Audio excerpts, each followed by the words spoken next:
anybody remember this? Does anybody remember laughter? That's strange. I don't hear it. Wait, wonder why I don't hear this. Everything seems to be intact. My sound's good. My mic's good. Right, you guys hear me loud and clear. I should have checked it, but I did. Everything should be good. I don't know why my media didn't give me any play. Let me look at this again. Let's try this. Aha. Let's try it now. There it goes. There's my fault. My fault. My fault. Yeah, I'll take responsibility for that one for sure. Anything else I could get here? Anybody remember laughter? We were trying to laugh a little bit ago. Welcome in. I'm glad you guys are here.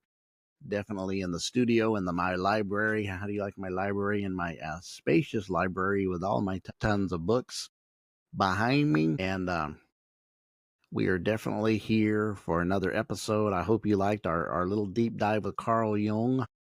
And I hope it was good for you, and I hope you liked it. And enlightening. Bring the light into the unconscious mind, or the unconscious mind will default you into your fate. You'll call it fate when it's really a hijack of a program that keeps repeating because we're on a loop. That's what I see out of it. We're on a loop if we don't make these changes, which is learning yourself. The more I'm really realizing us, in the temples it was said that on the temples written in the pyramids in Egypt, in Kemet, that on the walls and on the entrance, it would say, know thyself. Know thyself. Because the real thing is, when you know thyself, guess who you're really getting to know? What we would call God in the English, which is good. Y'all, I don't know if you guys know this, but the word God is really a Germanic name. I'm going to give you a little etymology. You don't hear it, but it drove off. Somebody got their hot rod and got it souped up and want to make a lot of noise out there, and I got a window open. And I didn't want them to interrupt you, but it sounds like they taked off. They're 2 blocks away, and I can still hear them. But one way or another. I got somewhere to go. In this video. And knowing thyself was written in the entrance of that, and I believe it's even in the Masonic temples. The kingdom of God is within. To know thyself is actually all parts of that. It's not knowing thy delusional self. It's not knowing your ego. It's knowing who you are in the fabric of your origination. We unravel everything that separates us. And right now, I had put on the screen when I was telling us about going into certain places in your meditation, going there, taking that initiative, breaking trends, breaking habits. Breaking habits is the best way to change things and change your frequency. And also, you know what breaking habit does? It actually starts, it really starts breaking the algorithms of the matrix or the simulation. Because do you know what algorithm is? If you were in certain habits over and over and it created habits, and they're walking around the same circles over and over, like the children of Israel wandering in a wilderness for 40 years, just samsaring around and not getting anywhere, when the next move was really just 3 miles away, which these numbers all represent allegories, not history. Some of it is. Not in there necessarily. There's history in how you do this when you take things and you write from things that happen. Like, I'm going to throw you all guys off, especially since we're Westerners, before we get into what we're going to get into. Because I promise the name of this is what we're going to get into. This is kind of my theory that I got out of the last 4 videos that really was quickened to me. But before that, we know that there's obviously in history, through many cultures, the Great Flood is mentioned. And I want you to know the first book about the Great Flood is not Noah. It's Gilgamesh. Not Noah. That's Gilgamesh. Noah is somewhat a copy of Gilgamesh, because that which happens first is obviously, in common sense, would be the origination. Just like I go here all the time, Abraham, Brahmin, you add an A on Brahmin, you get Abraham.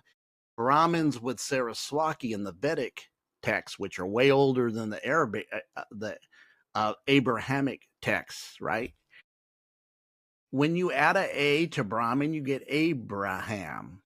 When you have his feminine counterpart connection, which was for Abraham, it was who? Sarah. For Brahmin, it was Saraswati. Guess who came first? Saraswati and Brahmin. So obviously, this was copied. But in the old days, in their days, they weren't looking at something being copied. Now, if you took it and copied, what's happened in our last so many times, it was taken and copied and made it sound like it's only one that happened when it's a copy. But what would happen in former cultures, you would take the story, take it into your culture, write it with the names that go with your culture, but it was the same story. Like I had mentioned, Enlil, Enki, right? Jesus, Demiurge, Isis, Mary, Barbello, Sophia, Eve. These are all archetypes just taken down from fitting the new culture. Same story, fit the new culture. Bingo. But what happened first? And then, of course, we know through recent times, in this day and age, in these last so many couple of millenniums or more, I guess, definitely the hijacking was hijacked. And guess what happened through the hijacking? It's made to be the only one, which should make you go, things that make you go, like that whole TV show, you know, things that make you go, right? It should make you go, but we know indoctrination that you definitely need assemblage point to change that indoctrination, take that switch and flip it and get some truth in here and get the program out. But let's get to what we're going to talk to today. I just got to outline this because I feel, so excited. Just can't hide it. Pointing to the assemblage point, not the Pointer Sisters. Had to be a little funny, yeah. But anyways, we got a great thing. We're going to hit on something I got to share and something I felt and I connected with me, and you're going to understand it. And then I'm going to put it together somewhat in a theory. And this is silence, right? Silence. So many of us know, and I was really hitting me, how silence, and then we had a song, and we know there's a scripture in the Old Testament that talks about be quiet or be silent and know that I am God. And I'm going to take that a little further. Instead of an outside Yahweh, would be quiet and know that I, within yourself, through your meditation of quietness, right, through the process of this, you would know that ye are God, right, because of the silence or something about the silence. I'm going to put something together here. Stay with me. Be patient with me because I think this will hit. The revelators will revelate. It says, while silence itself is not a frequency, this was my question. I was like, is silence a frequency? This is what I was putting together. In the traditional sense of specific oscillating waves, it is a crucial element in auditory perception that involves the absence of sound and its interpretation of various frequencies. Studies suggest that our brains actively perceive silence, similar to how they perceive sound. This means that silence is just not the absence of sound, but rather a distinct auditory experience in the brain process. Watch this. Studies suggest that our brain actively perceives silence. It's not considered a frequency because it's not having waves or sound waves.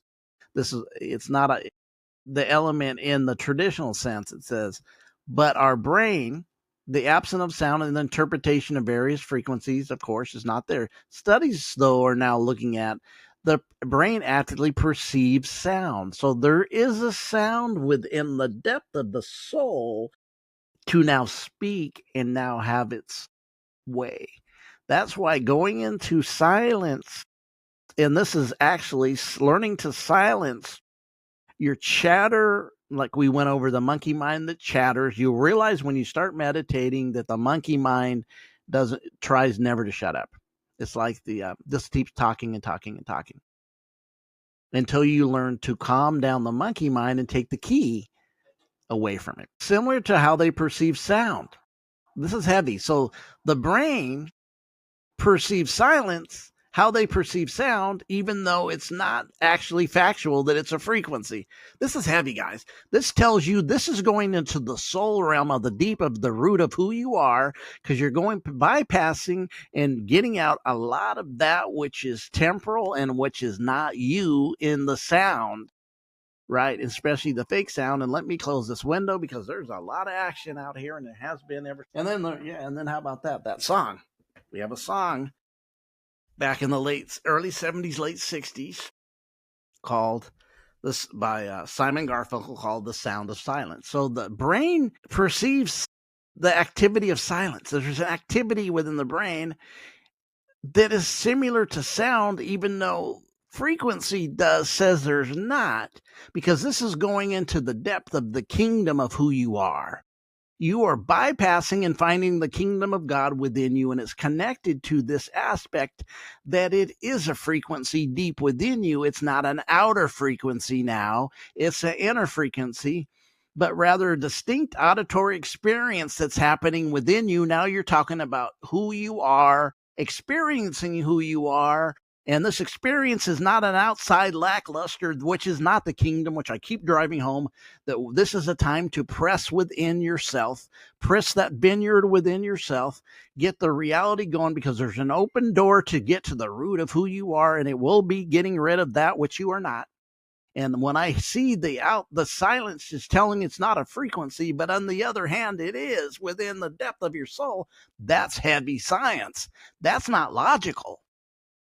That is living in a duality of now you've entered into your kingdom where through silence, the sound of silence, like Simon and Garfunkel said. Chew on that. Think about that. That's heavy. It's not, silence itself is not a frequency in the traditional sense of specific oscillating sound waves. It's a crucial element in auditory, involves the absence of sound. It's absent. They're saying there's no frequency to play with. But the study suggests that it's perceived within the brain somehow, which I think it's going to go even deeper into the mind, which they don't know yet in their studies. Maybe they do. They want to sell some short because a lot of truth is coming through science. It's agreeing with stuff that was taught by the mystics thousands of years ago. That means silence is not the absence of sound. It's not, but rather a distinct soul sound. Experiencing actually the brain process. It's a process, a neural process, an energy process, frequency, not outer frequency, but it's a brain neurological frequency or a process going on. Let's go a little farther. Here's a more detailed explanation. Silence as the absence of sound. Traditionally, silence is defined as a lack of sound waves or vibrations. Brain's perception of silence indicates that the brain's actively processing the silence when there is no external sound, just like I said. It's not an external sound. It's the internal sound from the kingdom or within you, the deeper, the reality, not the Maya anymore. This suggests that the silence is just a passive absence, but an active, perpetual, perceptional experience. And here's what I'm going to do. We're going to read some more of this, but this is something else, because I got a couple more things to read that I'm kind of gathering something to integrate something else on Danny's theory. And anybody on it, because I see it as revelating. I see the puzzle pieces clicking. When you're able to go on the silence, this would be the same as the assemblage. Right? The assemblage that we've been talking about point. Why? Because the assemblage point is silence. You have to go into the deeper thing to make the change, to put the switch on, to go into another reality is in the perception aspect. You're going into another perception of reality by making the slight change. A little bit of this way, you go into another reality. A little bit of this way, you go into another reality. You experience these realities because now you're in the silence aspect. Be silent and know that you are what? God. Know that you are. This is another experience to have within, that it's not. This really hits me when it said silence in the second one is, or the third one, while silence is not a frequency. Where's that? Let me find it. Active or no. There's no external sound, because the kingdom is not externally outside you. Once you activate the within, it will be outside you, because which is above is below, and which is outside of you is inside of you. That's when you're expanding, because your frequency is around you in your physical body. Your whole frequency the whole thing is it's around you. I said I was going to tell you guys this goes to the Akashic records. The silence, the higher self, let's go. Silence auditory perceptions helps us distinguish between different sources, realms, and understand the rhythm and structure of auditory events, experiencing other realms.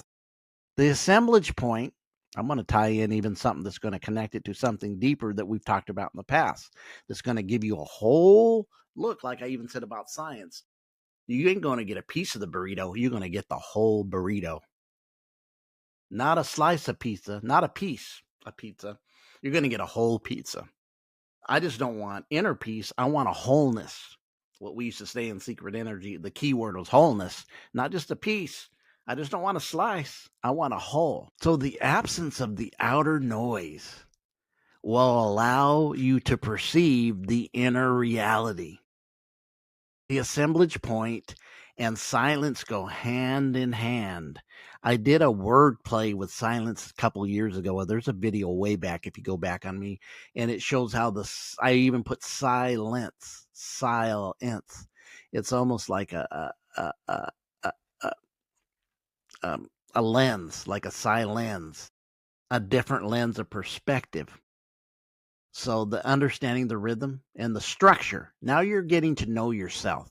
You're getting to know structure. You're getting to know sound, sight. These are all frequencies and vibration, but you've tapped into I'm going to say it when we leave here. I'm going to put this with it. So I'm seeing silence connected to the assemblage point. It's similar. It's like a macro and macro. Because when you go into that assemblage point is the space where you make changes. You have to go in there to make changes because that's where the changes have to be made. Just like going into the silence of this perception, it cuts off the outer voices now. That is not your kingdom. That's not where you're seeking anymore as being that validates you. We're getting rid of the outside validations of who we are. We don't need anybody to validate you, me. I definitely don't want validation for outside of me. I want connections for those who are riding the train. Now they're not bus riding, they're bus drivers. Now watch this, frequency and silence. While silence itself is not a frequency, it can be analyzed in the terms of absence of certain frequencies with an audible range, which tells me it's really frequency without being frequency. This really goes into when I thought, how does that go when I really realized duality? And I forgot that word. When I really realized what duality was, I'm going to go away from that because I'll just stay there too long. It is an audible range. I mean, it's a hearing range. Who's hearing that range? It's your higher spiritual stuff. It's not an outside range. That's why you have to connect with the kingdom. If you really want to hear who you are and your authenticity, you have to go within through the silence aspect, and that is connected to even the assemblage point as being the same and the same. Watch it. Infra, sound, and silence. Even at very low frequencies below our audible range, sound exists in the form of infrasound. This means that silence, as a total absence of all sound, is rare in nature. Because you're rare in nature, because you're a real one. You're going into the higher realm. And what higher realm are you going into? Real, for reals.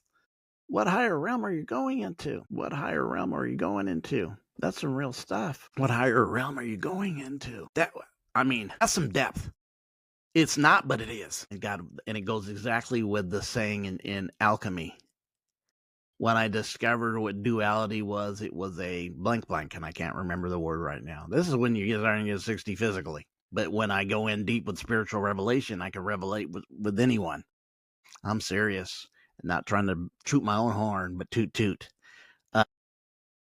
And that's for all you tutors. I know you guys are there, and I ain't talking about farts.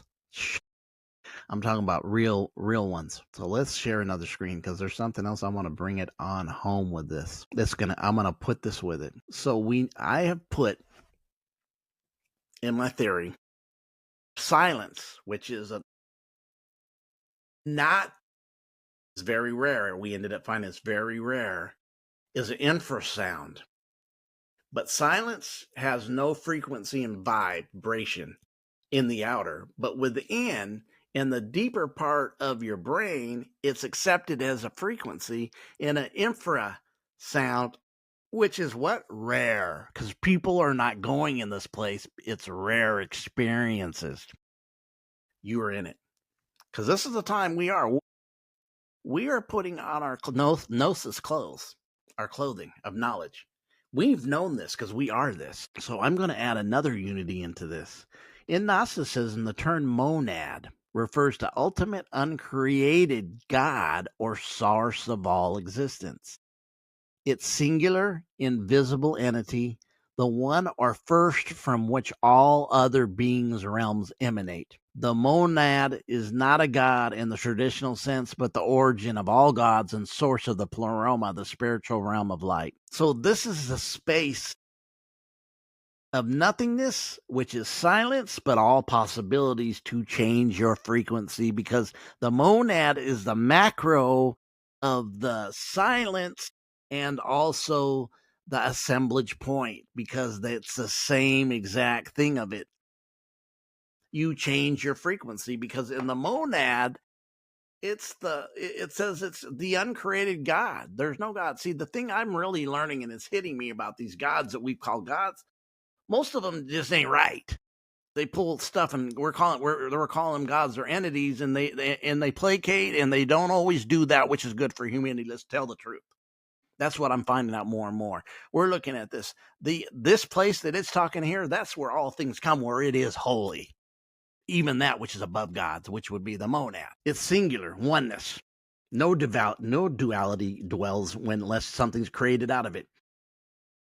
It is making the adjustment of all things or possibilities coming from here. So all other beings and realms emanate from this source, this existence, uncreated gods that are not created. The monad is not God in a traditional sense, but the origin of where gods come from, meaning they rules the roost.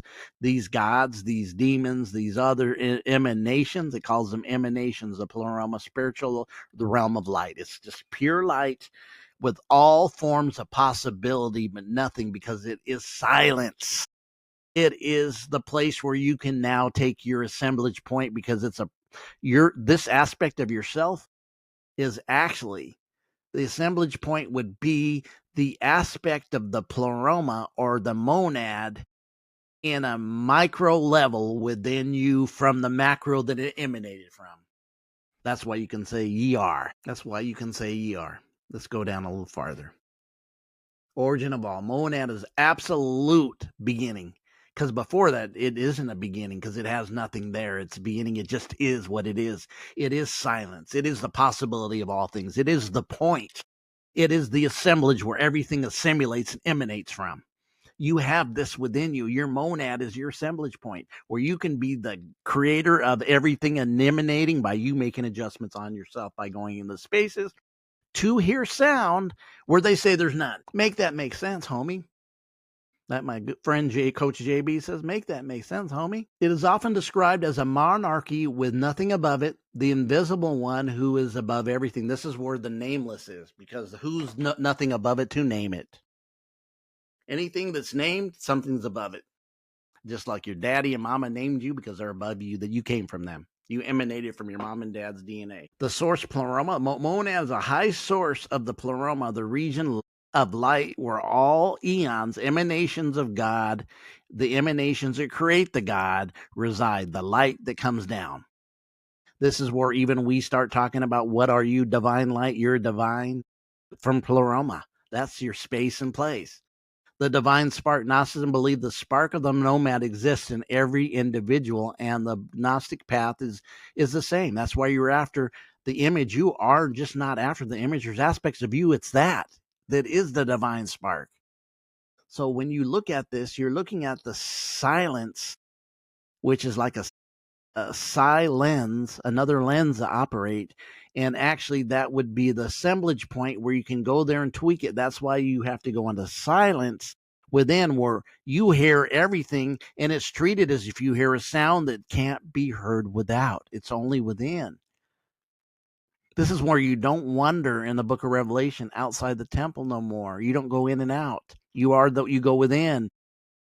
This is where you would be within you, the temple, your body. But this is even farther within. You're going into that holy place within you. You are that which it comes from this area. The divine spark, right? We read that. Not a god in usual sense. Nomad is not deity subject to worship or control like other gods in the Gnostic cosmology. It is the ultimate cause, the fundamental reality which all things are born, the true source where it really comes from. This is heavy. And this is what I see it. I see our experience through silence into the connection of our authentic self connected to the spaces. Hear me out. These spaces, this space, through the silence that's not heard outside. It's not even called frequency and vibration outside, but within it is. And they call it what is it called? The affluence or afro something? I have to look at it again. I know I'm going to look at it again. What was that last part in that? Afrasound, not afro, sorry, afrasound. Even low frequencies below our audible range, below the audible range, meaning it's not to hear in the carnal or physical line. That's why people don't hear the voice of God, what they say, and get directions. They're operating above that. They don't know how to connect to in that range. And they haven't been awakened to it. Sound exists in the form of infrasound. That means that silence is a total absence of all sound, is rare in nature. You're rare in nature. That's you. You're rare in nature. That's you. You're rare in nature. That's you. Man. Even more, I see this. I was seeing this and getting this, and even pieced together the monad, silence into the assemblage point. And I'd seen that. It hit me today about 350, 410, while I was really looking into some of the other things that I was looking into Carl Jung, and it hit me, and it said, you got to piece within me. I heard it say, you got to piece this together. The assemblage point is silence or one. And then when I started looking at it and piecing it together, I'm saying, yeah, I'm revelating and seeing it. And I put this together, and I said, then it hit me a little later. Then the monad had the connection to it. It's like, yes, the monad. My higher self said the monad. Look into the monad. Oh, then I go, the monad, where everything emanates, your monad within your emanations and your physical emanations and you is your assemblage point through silence. Because that's how you know, be silent and know I am. I am. You are that which you seek is seeking you. This is powerful. This was really, I felt the revelatory aspects of this from definitely deep. Appreciate you all for being here. Please, we are on Spotify. I have put some clips on Instagram D-Boy West Coast Uncensored. You can find me there, and D-Boy West Coast Uncensored Instagram. But actually Spotify, I'm on these videos. TikTok, videos and clips. YouTube, videos and clips. And please share. And if you can give D-Boy West Coast Uncensored, this will be edited on the screen when you see this. You guys have it. And before that, I want to ask of you that really listen, let me know. I am looking to start going live in this space because I can. And I would love for anybody who could show up in the live and even interact in the comments to do it. And that would be great because I'm really looking to do it. We built through our clips, but I think even going live would maybe even build us some more connections. You never know who comes up that connects, that this is just something they were looking for. It's perfect fit for them in the connection. You guys even might meet people you don't know through the space. Could be your next husband or wife that you're single looking for. If you are, if you're not, it's not that. It could be a friend. It could be neat. It could be a spiritual connection. Whatever it is, you guys have a great day. Appreciate you. Love you. And stay on point. Stay in the space. It's space time. I'm not talking about Ace Frehley from Kiss. I'm talking about it's time to stay in your space within. Know who you are. And because it's going to be revealed more. We're finding out who we are, and there's more revealing experiences for us that I see a big unleashing. And those who are in these spaces that feel me, and I know there's a couple of you, get ready. You guys have a great day. I appreciate you.